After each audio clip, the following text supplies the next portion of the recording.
Hey, Sleepy Sheepy here. Today we're going to be looking at a level 80 strength build using the Morningstar as well as the Nox Flowing Hammer. We'll be putting 45 points into Vigor, 27 into Endurance, and then everything else just poured into Strength.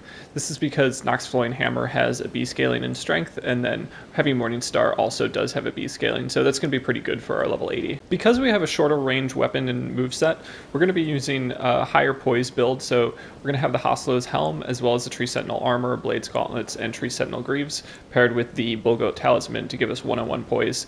We'll also be running the Erdtree's Favor +2, as well as the Claw Talisman and the Shard of Alexander. Since this is a strength build, we will be using the Strength Knot Crystal tier, as well as the Crimson Bubble tier to restore our HP when we're close to death. I had a lot of fun with the moveset for this build. The Morningstar has a fantastic running heavy attack, which comes out as a poke.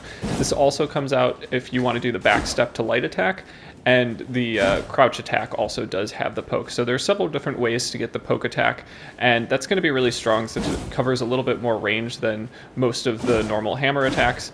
And the normal two-handed hammer attacks do come out pretty quick, so there were instances where I'd be able to kind of just spam light attacks and be able to get out my attacks before my opponent and continuously stance break my opponents. So I do want to mention that I did kind of struggle to use the two hammer moveset. Dual wielding these weapons is great for jumping L1s, but running L1s are going to be staggered, which aren't super good. Crouching L1s are going to be probably your best non-jumping attack associated with the two-handed or dual wield moveset. And then we also do have the Nox Flowing Hammer, which is going to be great for its Ash of War, which does a nice sweeping attack that can take out multiple opponents and guarantees a stun lock for almost every opponent. So that's going to be really nice to use, and the first part combos into the second, which is going to be great. As for the Ash of War on the Morningstar, I did put on Stamp Uppercut at a certain point, but for most of the showcase, I will be using Flaming Strike, just because it's a nice way to buff a strength weapon and is a good roll catch, as well as just a useful move in high pressure situations. So Stamp Uppercut, I think, is a little bit more fun and a little bit more unique. The first part of it, you can really tank most things. It's similar to Endure in that first moment, and then you'll be able to go for the second part. Stamp Uppercut is a little bit better on a weapon like a Zweihander or something with a lot more range, but I found it very easy to trade with, so if somebody has a Colossal Sword or something, you can just tank their first attack, and then they'll be in their recovery animation while you go for the second part of your animation. So that can be really useful. I found it to be a lot of fun and definitely recommend it. That pretty much covers everything that I wanted to say about the build, the moveset, as well as the strategy. If you do have any opinions about Coliseum content you'd like to see in these showcases, I've been kind of going back just to invasions, but if you'd like to see 2v2s or duels, definitely let me know in the comments below. And yeah, as always, I appreciate anybody who'd consider subscribing. That definitely helps grow the channel, but let's go ahead and jump into the invasions. Alright, so jumping into our first invasion, we have a 3v1 in the Caelid area before the Radahn boss fight, and this is going to involve one player wearing the Radahn helm that's not too strong. They come in and try to get me to chase them down pretty quickly, but I'm able to use the running heavy attack on the Morningstar to just get a couple of roll catches. Then I'm able to get a quick parry on the host there and get some appreciation from the other Phantom, who hasn't really been much of a player in this fight so far, but they come out with their Bloodhound Fang, and I wanted to go for a backstab in that moment there, but didn't really have the opportunity from the added pressure of the host. But I do manage to kind of get away from them. They're pretty slow with their swings, and they just kind of swing early, so they're fairly easy to space. And then I decide to go for a trade with the Stamp Uppercut, and you're able to just take so much damage and ignore just kind of the poise damage in the process and get a big damage output. So I really enjoy Stamp Uppercut, and I'll be using that a little bit more throughout these invasions to some pretty decent effect. It's especially nice in the context of multiple opponents attacking you.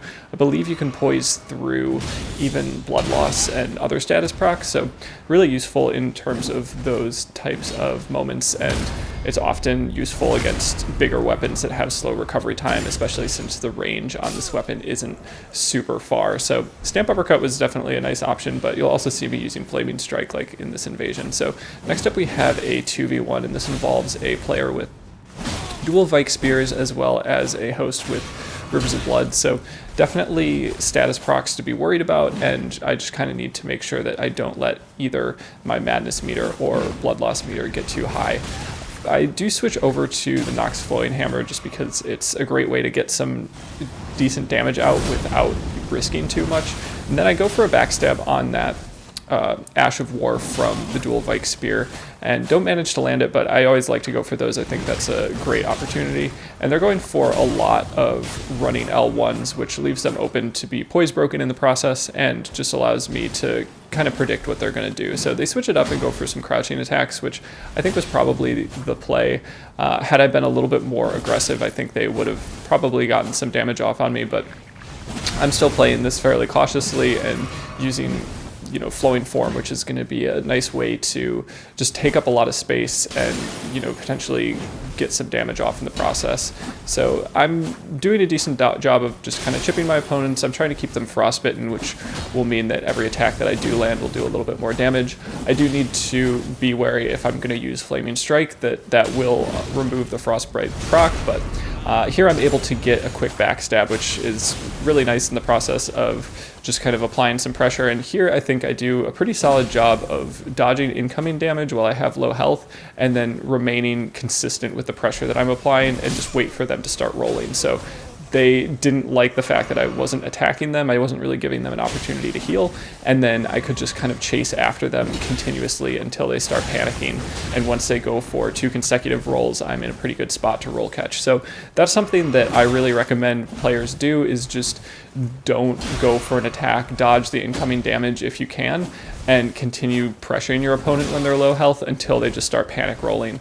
And then you'll be in a great spot to just grab the running attack or whatever you need to roll catch them. And it's kind of difficult. It takes a lot of discipline to not, go for a quick jumping attack or something, but your recovery animation is going to allow them to heal if you miss. So putting them in a position where they have to make the first move, I think, is often great for those moments, but it can be difficult in the context of a 3v1 or something where you have 2 different players pressuring you from behind while you're going for a chase down. So that's just kind of a recommendation that I have if you feel confident that you can kind of dodge incoming damage, but it's not always possible.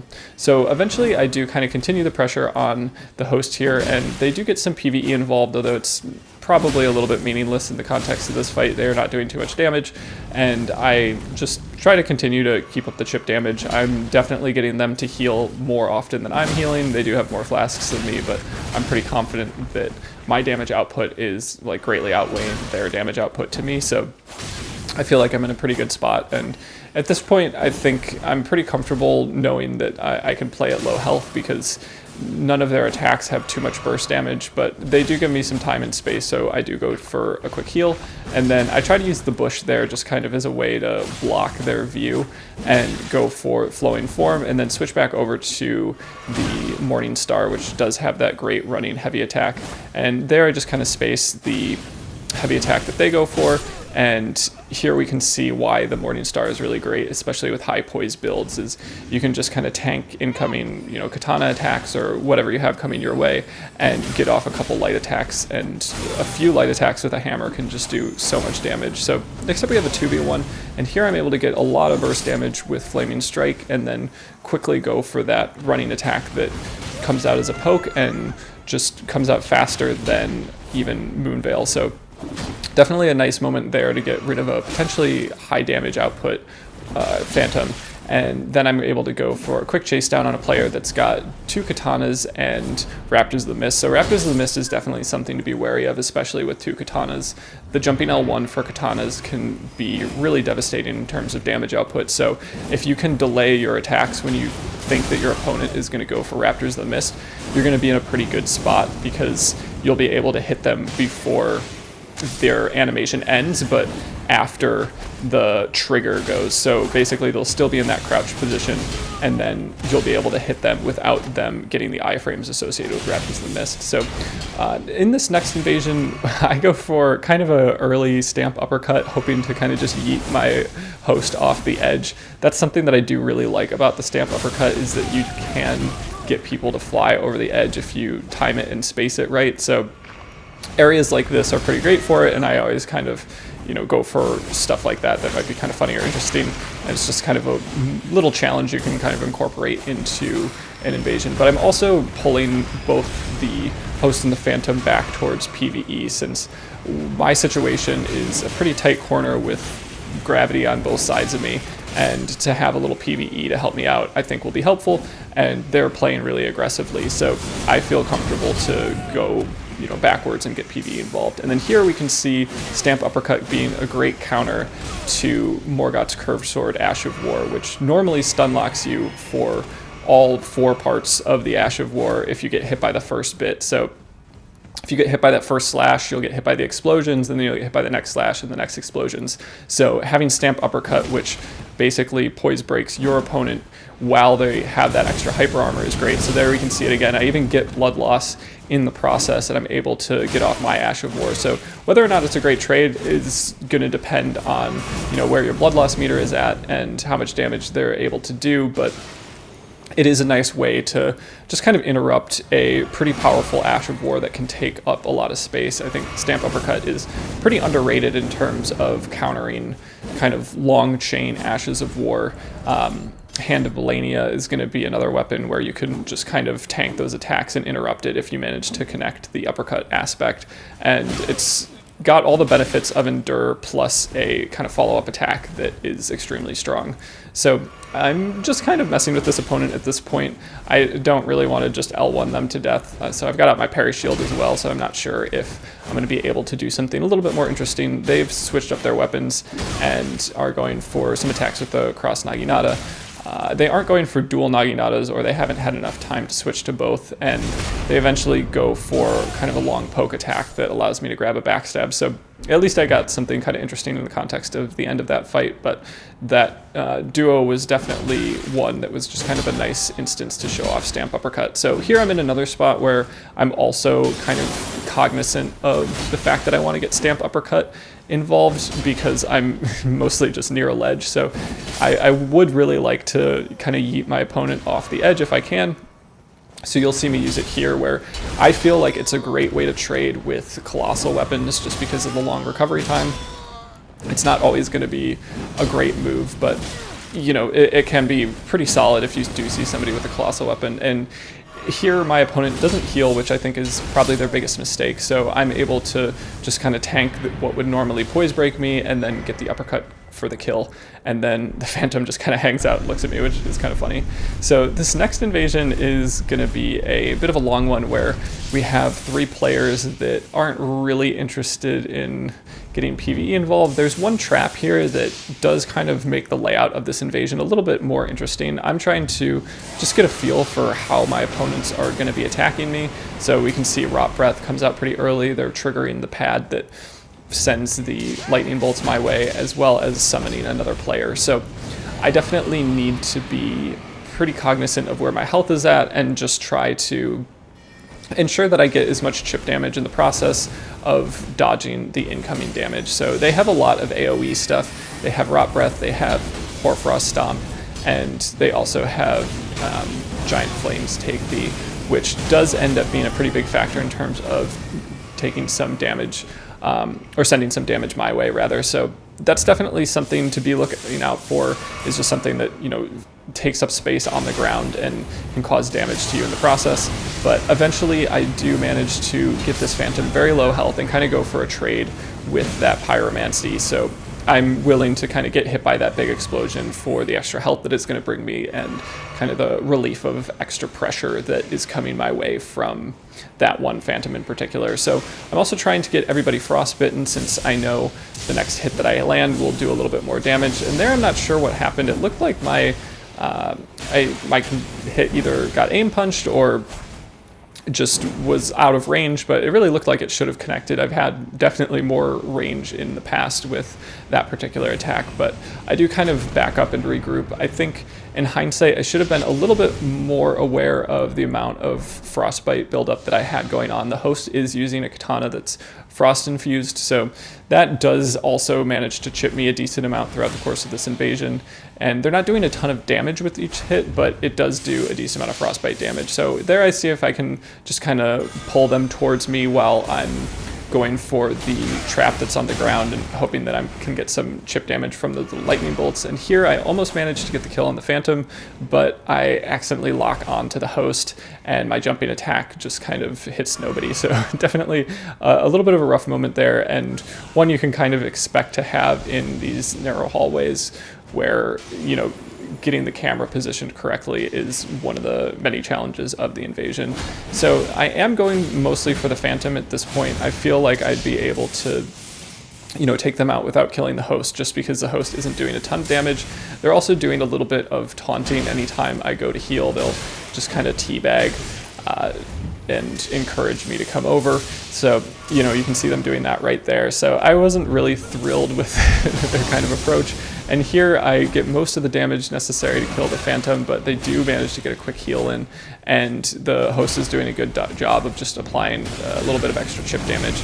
But here I managed to get a decent amount of damage with Flaming Strike. I don't manage to get the follow-up, so the Phantom once again kind of escapes, and I was running a little bit low on health at this point, and the host was feeling a little bit more aggressive. I think they really wanted the kill, and I do manage to get a quick frost pot there, which I think is pretty instrumental in terms of finishing off the Phantom. I do switch over to Nox Hammer as well, because I'd like to get some damage in without taking any of the frostbite effect off my opponent. So if I have used Flaming Strike recently as well as the follow-up, the extra fire damage will unfrostbite my opponent. So I don't have any more flame on that particular weapon, the Morning Star, right now, so I'm kind of comfortable going for more damage with the kind of running attacks. And here we can see they're getting a little bit cheeky. I think this maybe is lasting longer than they were expecting. And I go for a couple Flaming Strike attacks just to diffuse some of the pressure. And once again, the host is nearly, or the Phantom rather, is nearly dead. And they go for some throwing knife attacks, which just kind of opens the door towards me to use some fan daggers, and that is enough to take care of that Phantom. And then here we have this very commendable and brave host just going through the fog wall at the end. So definitely a hard fought battle that ended with a little bit of disappointment, but this next invasion is kind of a nice transition over to levity, where we have a host really just doing an odd thing, which is standing by the ledge. So this doesn't involve either of the weapons that we have in the showcase, but I wanted to include this because I thought it was pretty funny. We just get a kill with some kicks off a ledge. So I have done a Spartan kind of like 300 cosplay build in the past, and spent a long time trying to get a kill just like that one, where I could get a just kind of kick off a ledge, but this takes a while to get something like that to work out in terms of a setup. So I was happy to get it here in this invasion, just kind of after trying for that for a long time, and I can link that in the description if anybody's curious. But this next invasion is a 3v1 and involves a fair amount of magic. The Phantom here is doing a pretty good job of chipping me with the whip. It's kind of an interesting offhand weapon that I don't really see in invasions too much, and I enjoyed fighting against it. We had a bit of a weird connection between that Phantom. I got them very close to death back there. However, they did have a little bit of extra coverage from the Stars of Ruin that were being sent my way, so I did have to back off, and they were able to heal. And here their combo is actually pretty successful. However, they did manage to just kind of jump and never come down, so there was a connection error against that Phantom, and I just kind of experienced that type of thing enough where I knew that I could stop worrying about them. So that's kind of a nice thing that can happen, is you'll see somebody glitch out, and sometimes it'll be kind of obvious that they're still playing and that they've just, you know, got some significant lag. But when you see somebody stuck in midair like that, it's usually a good indication that they're about to leave the world, and you don't really need to worry too much about, you know, phantom hits coming your way from them or something. So with them gone, I'm in a much better spot. They were definitely the biggest threat in this invasion, and I really did like their build. I might actually use it in the future, just a thrusting sword in the main hand and a whip in the offhand. I think it was pretty effective in terms of chipping and pressuring. So once it's down to just me and the host, I do go for an unlocked backstab. I find this to be a really good way to play against something like Sword of Night and Flame, where you can almost guarantee yourself a backstab if you get the timing right. So I unlocked and rolled forward, and then without changing my camera angle at all, just went for the backstab, and that was definitely effective. It can be tricky, and it's not something that I would often land at the beginning of me playing PvP, but I think it's something that if you practice, it's definitely worth going for, and just one of the reasons that playing unlocked can make your playstyle a little bit stronger. So you'll be seeing me do that more and more, I think, in the future as I try to play unlocked more often. But it's if you have a good opportunity like that, it's always worth it to try. So next up we have a 2v1 in the area outside the Radon boss fight, and here I get hit with Marika's Hammer. It's an Ash of War that's timing is dependent on how soon you hit the ground. So that's something that threw me off for that first hit because we're on an incline. So I'm used to it being just a little bit delayed and needing to delay my roll a little bit. But because they were going for Marika's Hammer uphill, it meant that they hit the ground a little bit sooner and that I was off with my timing of my roll. So that's just something to be aware of if you are on an incline and you do see that particular Ash of War, is really be aware of when that hammer is going to hit the ground, because that's going to be when you need to roll, and it's going to change depending on the incline. So I think once I saw that Marika's Hammer was kind of in the mix, I was a little bit worried. You can see how much damage that player is doing with it, and it's kind of cluing me in that they may be over-leveled. So I'm trying not to take too many hits from them. And here I do manage to get a nice double roll that negates all the damage that would come from their Ash of War. And then I'm also trying to just stun lock them as often as possible, because I know that every hit that they land on me is going to be kind of a big problem. They're going to be able to chip me very quickly. Like there, they just had a neutral light attack and it did about a quarter of my health. So I definitely want to be aware of that, but they don't heal. I think they're a little overconfident, which does come with the overleveled Phantom territory. And there you can see I get about 18,000 runes. So not crazy overleveled, definitely not like hundreds of thousands of runes, but for level 80, that's pretty high. And here I go for Flowing Form with the Nox Hammer, just to kind of test whether or not it can poise break my opponent while they're in their Ash of War, but they do have enough hyper armor to tank through it. So something to be aware of if you are encountering Eleanor's Pole Blade is just the Flowing Form Ash of War is going to be something that can't poise break that particular Ash of War. I'm not exactly sure what the poise damage is for Nox Flowing Hammer, but you're better off going for something like a Freezing Pot that will instantly status proc them out of that particular Ash of War.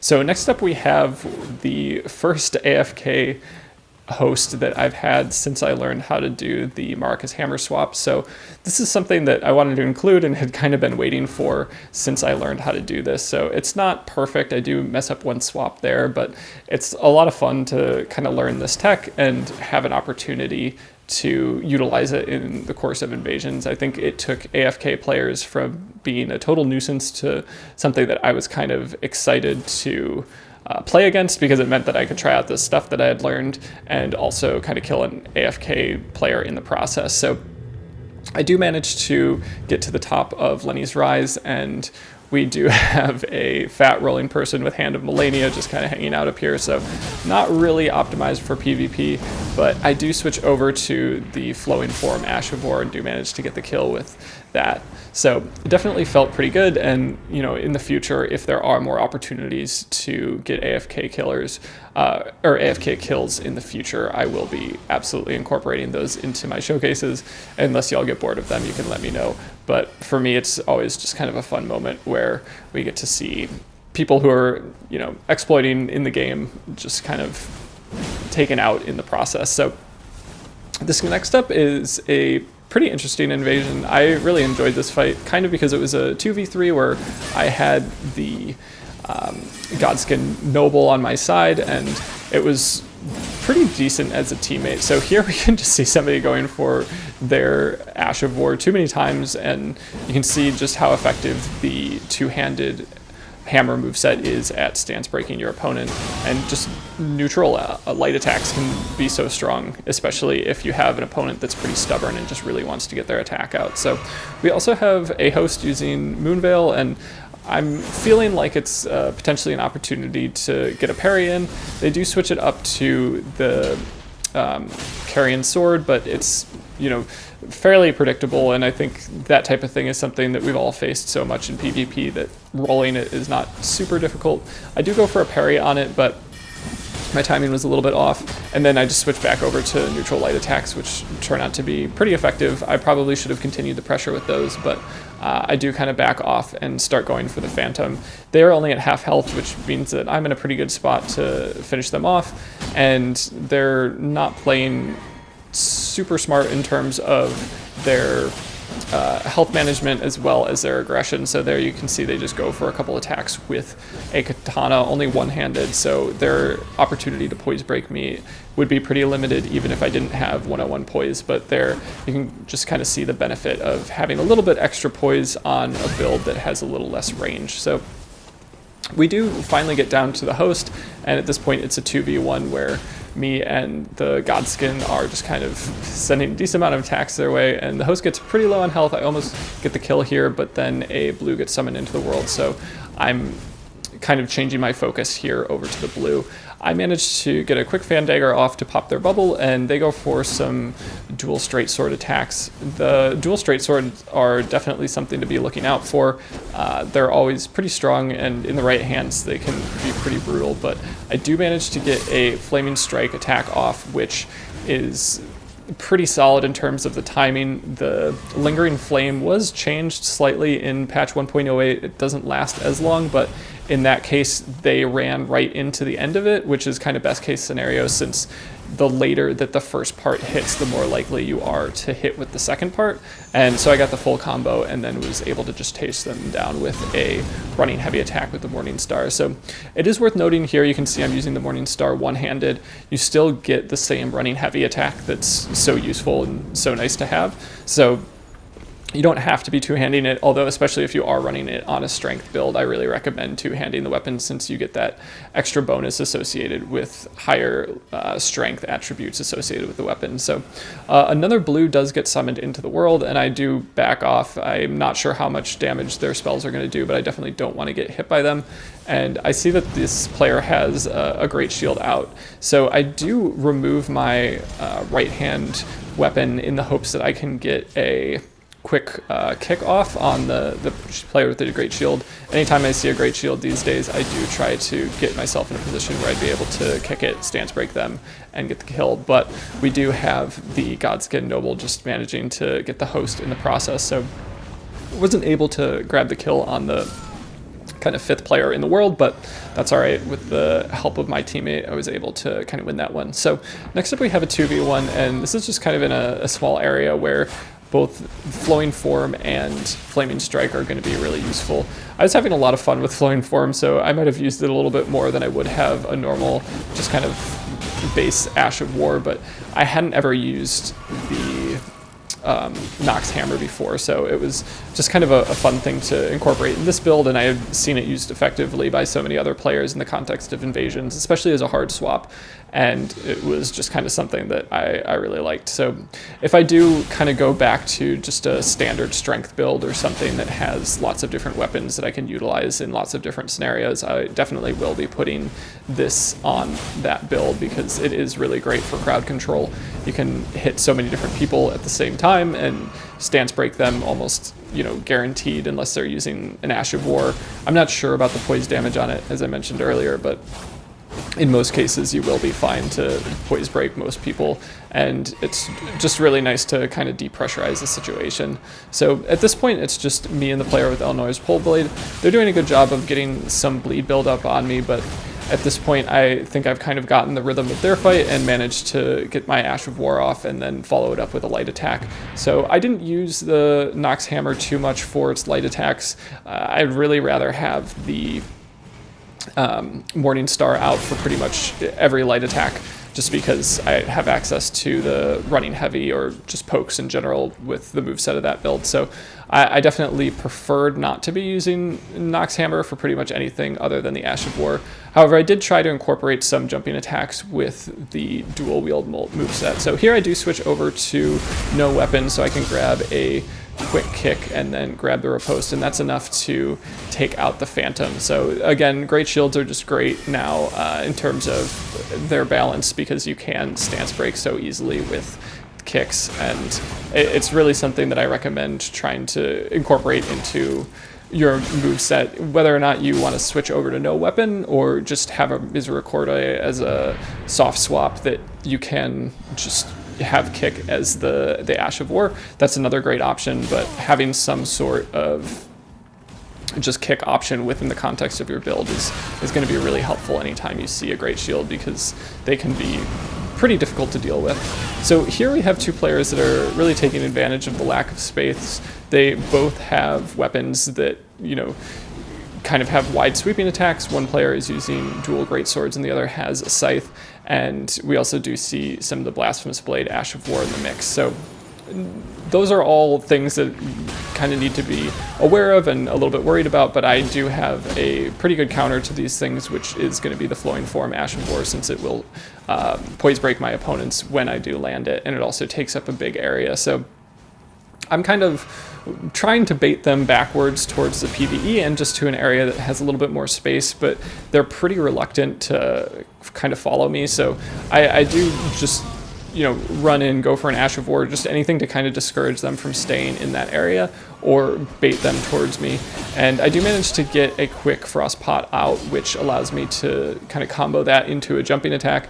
It wasn't like a combo in the sense of them being stun locked for the entire time, but just kind of quick 2 hits where it lowered their ability to negate damage, and then I was able to deliver a jumping attack with both weapons, which is going to be really strong on this build with the Claw Talisman. So really, jumping attacks are a great option if you do have the Claw Talisman on. That was one talisman where I wasn't really 100% sure if that was the route that I wanted to take.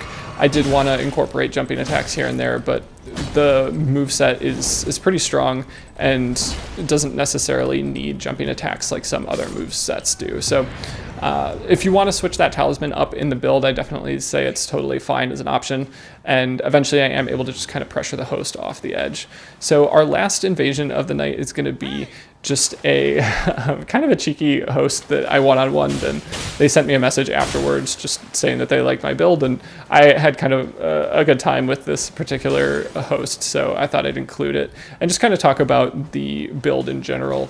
So hammers are definitely a lot stronger than they used to be. I would say this was very viable as a kind of strategy to have Flowing Form on your offhand and then something like Flaming Strike or Stamp Uppercut on your main hand for Ashes of War, and then just having the ability to go for running heavy attacks. So I don't think it's going to be like meta like pretty much all of my builds, but I do think that you can play without much of a struggle with hammers now, and that's really nice to see. The buff to flails that we got in patch 1.08, or dual flails I should say, definitely didn't feel like enough, but hammers now feel really great, especially the Morning Star, which has the unique running attack, and I think it's really going to behoove you to go for just the two-handed moveset. So running this on a strength build rather than a dexterity build I think makes sense, because it just kind of further incentivizes you to use the two-handed moveset. So I definitely had a great time with these. I will likely be incorporating Flowing Form into future builds just because I think it's a great hard soft or soft swap, just kind of whatever your setup is. And the Morning Star I definitely would like to come back to as well, since it has such a fun running heavy attack. So that's all, and I hope you enjoyed these invasions. As always, if you made it this far, I just wanted to say thanks so much for watching. I really appreciate everybody's support, and if you do have any build suggestions or recommendations that you'd like to see in future showcases, please let me know below. And yeah, that's all I got, and I hope you have a good one.